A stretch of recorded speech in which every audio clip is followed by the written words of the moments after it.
Bueno, tema Casa de Galicia, vimos lo de la aprobación del proyecto de ley. Comienza a hablarse de la posibilidad del veto.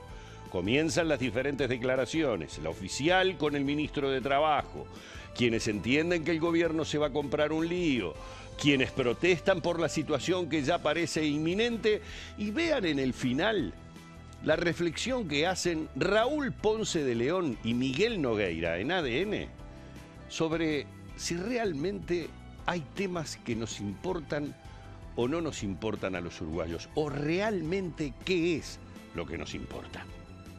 Bueno, eso está en análisis en el Poder Ejecutivo, está sobre todo el tema vinculado a los recursos, desde el punto de vista de la solución para la reinserción de los trabajadores. Las normas que se aprobaron están acordes a derecho, no hay ninguna cuestión de inconstitucionalidad, pero está en análisis, no puedo decir mucho más que eso. ¿Esta ley, en caso de que se vetara, no puede complicar en algo el pago de ese fondo que había propuesto el Poder Ejecutivo de 8 millones de dólares?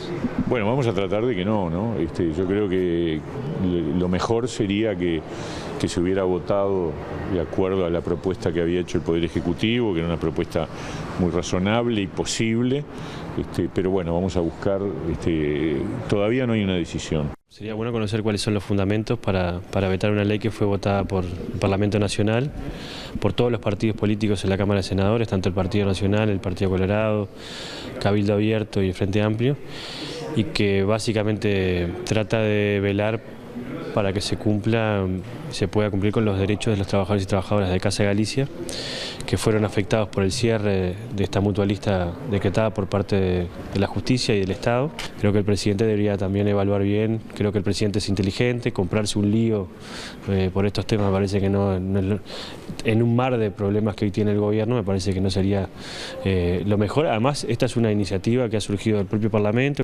Si lo analiza bien, no lo veta.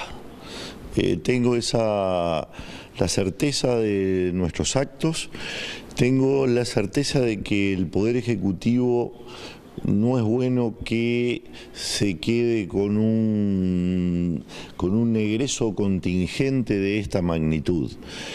A la ley la va a tener que cumplir igual, los 105.000 UI por trabajador como tope máximo los va a tener que pagar, porque eso es lo que dice la ley, no va a haber mucha vuelta, pero estamos arriesgando juicios que pueden costar el doble. Entonces, de verdad que espero que no estén asesorando los mismos que mal asesoraron para Casa de Galicia. Empezamos en el inicio con una propuesta, un proyecto de ley del Ejecutivo en donde se nos iba a pagar 170.000 pesos a cada trabajador, lo cual implica prácticamente renunciar al 80% de lo que se nos debía. Hoy, la ley que se termina de votar ayer dice que se nos debe de pagar 105.000 unidades indexadas a cada trabajador. No es ni más ni menos que lo que dice la ley 18.690 del BPS, que está desde el año 2018. No es ni más ni menos que eso, lo que le corresponde a cualquier trabajador de este país. Entonces, hay que entender que un enfermero en este país gana 23.000 pesos por mes cuando recién comienza a trabajar y un auxiliar de servicio 17.000. ¿Cuántos salarios, cuántos meses de trabajo se le pedía al trabajador que renuncie? Con esta ley, o aplicando la ley 18.690, también perdemos casi el 40% de lo que nos correspondería por despido. Sin embargo, accedimos a esa pérdida. Esperemos que se nos contemple y que se haga cumplir la ley que corresponde y se respeten nuestros derechos. ¿De cuántos trabajadores hablamos que pueden estar comprendidos? Y nosotros somos más o menos unos 2.100 trabajadores técnicos y no técnicos. Trabajadores no técnicos unos 1.200. El Sindicato Médico del Uruguay solicitó una reunión al presidente Luis Lacalle Pou frente a esta posibilidad de que vete la ley. Una reunión al presidente para manifestarle en la medida de lo posible lo que hemos planteado hoy en esta conferencia de prensa. O sea, el planteo de que entendemos que un veto que no nos parecería, que no nos parece bien que se vete esta ley, que entendemos que da un cierre digno a un problema que ya lleva 2 años, que ha implicado que muchos trabajadores, sobre todo los más vulnerables, queden sin trabajo, y que de alguna manera compensaría alguna de las deudas, porque no es el pago total de las deudas, y cuando uno es vez, cuando sucede esto, los trabajadores tenemos derecho a cobrar los adeudos que tienen las empresas cuando cierran. No se cobraría la totalidad de los adeudos para muchísimos de ellos, sino que hay un tope de 105.000 unidades indexadas, que es lo que plantea la ley. Y pensamos que están dispuestos estos trabajadores a aceptar este tope y por lo tanto es un cierre digno a toda esta situación. Ustedes también hacían referencia de dónde salen estos fondos. ¿Es plata del gobierno, por así decirlo, o de dónde sale la plata? El fondo... Hay un fondo que se llama Fondo de Insolvencia Patronal, creado en 2018, que administra el Banco de Previsión Social, que no es un fondo donde la plata la pone el Estado, es un fondo donde la plata la ponen las empresas del Uruguay. En ese fondo ya se disponen de 10 millones de dólares para esto. El Poder Ejecutivo estaba dispuesto, como tú lo planteabas, a poner 8 millones de dólares más. Y bueno, lo que se está pidiendo en realidad, o lo que se votó, solamente implica 5 millones de dólares más a esto que estaba planteado, o sea, llega a los 20 y pico de millones de dólares. Por lo tanto, entendemos que no es una erogación que mueva la aguja en el país, si bien es mucho dinero, lo sabemos, pero es dinero gastado en preservar un derecho fundamental, que es el de que si cierra la institución donde trabajamos, que no es responsabilidad de los trabajadores, se cobren los adeudos y los despidos que corresponden. Y si le faltaba algo más entre gallos y medianoche. ¿Faltaba algo más? Sí, la ley que reconoce las deudas con los ex trabajadores de Casa Galicia. El gobierno estaba dispuesto a pagar hasta 8 millones, a disponer fondos de hasta 8 millones. Habían intentado, lo habían aprobado el Senado, se trancó en diputados, se venció el plazo y no pudieron. Le buscaron la vuelta el Frente Amplio, Cabildo y algunos diputados del Partido Nacional y el PERI, y lo votaron diputados, pasó al Senado esta semana y se aprobó incluso con un senador colorado, Germán Cardoso, que entró de suplente. Y ahora el dilema lo tiene en estas horas. Por el Mono Valle, ¿no?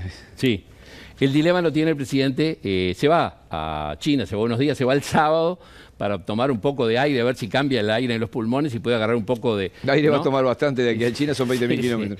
¿Y qué va a pasar? ¿Va a vetar? ¿No va a vetar? Ese es el gran dilema. Tiene 10 días desde el momento que llega la comunicación a presidencia. Se habla del veto porque... Bueno, como es un año electoral, lo decía Matías Garro, un año electoral, perdón, es un año antes de las elecciones, se cuenta que no puede haber erogaciones del Poder Ejecutivo. Sí, claro. La otra biblioteca dice que acá el Poder Ejecutivo no tiene que erogar nada porque esto es un fondo de los trabajadores por la ley esta de 2019. Hoy en Radio Carve la producción averiguaba que ese fondo hoy tiene 400 millones de pesos. Que son 10 millones de dólares. 10 millones de dólares. Más. Sí, sí, más o menos. Y se calcula que hay que pagar más de 20. O sea que, ¿de dónde salen los otros 10? ¿Los tiene que pagar el Poder Ejecutivo? No está claro eso. Sí, sí. No está claro. Hoy el Sindicato Médico dijo que no había que pagar nada más que 5. No sé de dónde saca los números el Sindicato Médico del Uruguay. El Ministerio de Trabajo dijo, esto es un tema de economía, no es problema nuestro. Y sí, más que de economía, del Banco de Previsión Social, que es el que maneja ese fondo. Y bueno, habrá Pero el fondo quedaría en cero y no alcanzaría para pagar. ¿Cuál es el dilema? Un cierre que termina cerrando con aumento del salario real, un aumento importante, que va a haber recuperación de las pasividades, pero el gobierno está demasiado opacado y no tiene mucho margen para mostrar esos anuncios. Bueno, viene la Navidad, vienen las vacaciones, la calle, el presidente irá a surfear, se oxigenará un poco y arrancará el año 2024, un año clave, pues año electoral, ¿no? Y otro gallo va a cantar. No quiero tener posición dominante mientras yo estoy en cargo y Raúl está en El Espectador. Les digo a la gente de todo el país, para no tener una posición dominante. No, por favor. Son tantos años que nos conocemos. Es así. Así que bueno, habrá que ver cómo... Las encuestas hasta ahora no recogen ningún efecto catastrófico. Por ahora no. En tendencias, ¿no? Por ahora no, y la figura presidencial se mantiene muy alta, ¿no? Esto baja a la gente en general, más allá de su problemática de trabajo, de salario, de seguridad y Yo demás. comparto lo que tú decías. Yo he hablado con gente que tiene profesiones importantes y si le preocupa a Marcet, no le pregunta lo que le preocupa su trabajo. Efectivamente. Gracias, Raúl. A ti, Miguel. Nos vamos a la pausa. Hoy sí que me podría lavar las manos y decir directamente, la buena noticia fue el resultado del partido entre Uruguay y Argentina. Pero no, vamos a trabajar y para el próximo bloque algo vamos a conseguir. Ya venimos.